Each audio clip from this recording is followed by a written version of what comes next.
This past Monday on Juneteenth, our newest federal holiday commemorating the final emancipation of enslaved African Americans in this country, I drove over to the corner of Tamarind and 25th Street in West Palm Beach.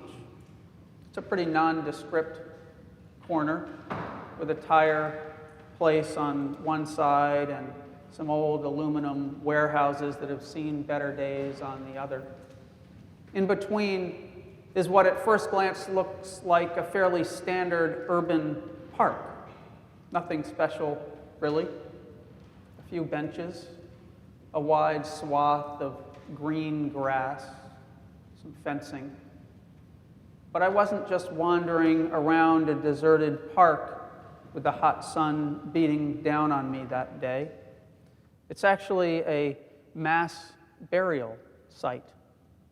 Following the hurricane of 1928 that flooded the rural areas around Lake Okeechobee, destroyed 1,700 homes in West Palm Beach, and killed about 2,500 people, they dumped 674 black bodies into a pit that was dug on the site of what had been long known as the Paupers Cemetery. The whites that perished were given proper burials at Woodlawn Cemetery across from what is now the Norton Art Museum.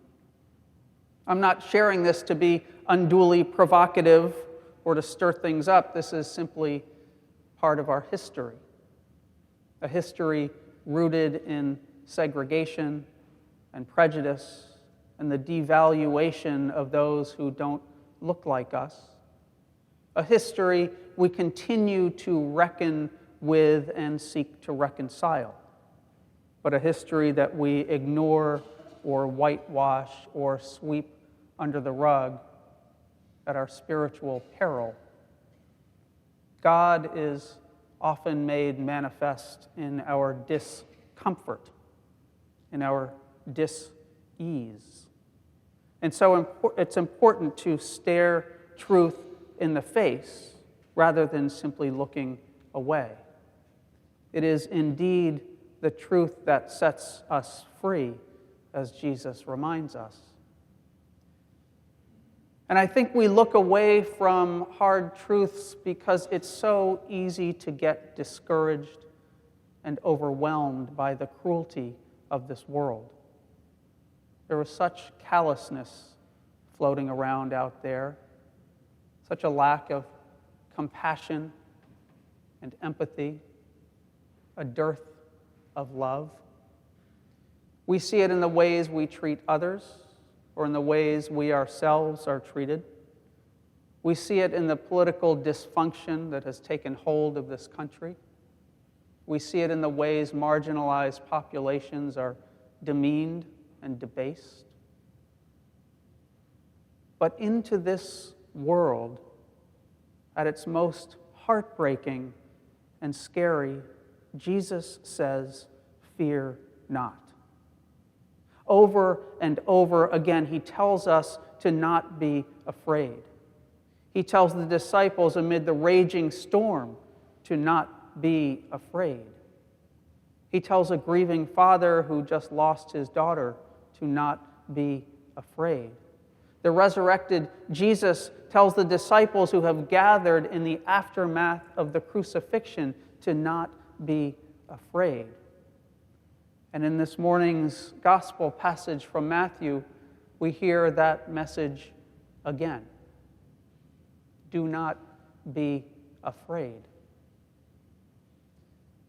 Now, I realize that at some level, telling someone in the midst of a terrifying situation to not be afraid isn't particularly helpful. It reminds me of the time in elementary school gym class when I fell and banged my head on the concrete floor, and the gym teacher kept telling me to walk it off. Doesn't quite work that way. The difference is that Jesus offers a peace that the world cannot give, a peace that passes all understanding, a peace that penetrates to the very core of our fear. a peace that we all both crave and desire. There's an old hymn some of you may know, even though it's not in our hymnal or part of our tradition, but it's a hymn based in part on this gospel reading. The part where Jesus says, "Do not be afraid, you are of more value than many sparrows." His eye is on the sparrow was an old gospel song written in 1904 by a woman named Sevilla Martin. She was visiting an ill, bedridden friend who, although she was sick and discouraged, often thought about these words of Jesus and took comfort in the fact that if God was watching over every little sparrow, well, then God was surely watching over her. And so Sevilla wrote a poem that included this verse: "Let not your hearts be troubled, his tender word I hear, and resting on his goodness, I lose my doubts and fears. Though by the path he leadeth, but one step I may see, his eye is on the sparrow, and I know he watches me." There's some profound comfort in that, I think.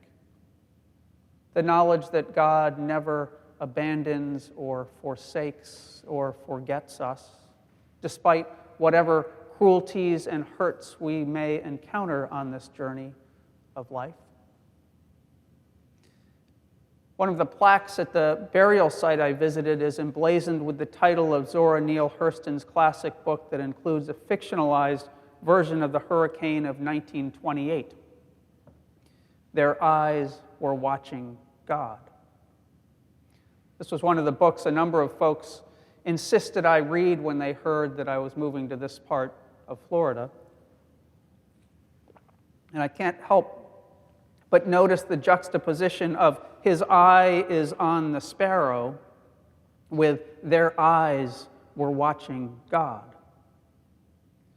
God is watching over us, and we turn our eyes towards God. And in this reality is where truth resides. It's where fear dissipates. It's where we find solace from the cruelty and uncertainties of this world. The line in Hurston's book, from whence the title derives, takes place when the two main characters are taking shelter from the raging, devastating hurricane. They seem to be staring at the dark, but their eyes were watching God. It's a recognition that life is out of their control, that they are fully dependent upon God. A lesson we could all use. It may not be a literal hurricane, but when it comes to the storms of life that we all face, we're not in control. No matter how much wealth we acquire, no matter how much control we think we have, no matter how much we avoid facing the harsh realities of life. But the good news is that God's eye is on the sparrow, and our eyes are watching God. As I stood on that sacred ground on the corner of Tamarind and 25th Street, I said a few prayers for the souls who perished, for our continuing work for racial justice, for a spirit of hope in the face of all the injustices of this world, but also for all of us.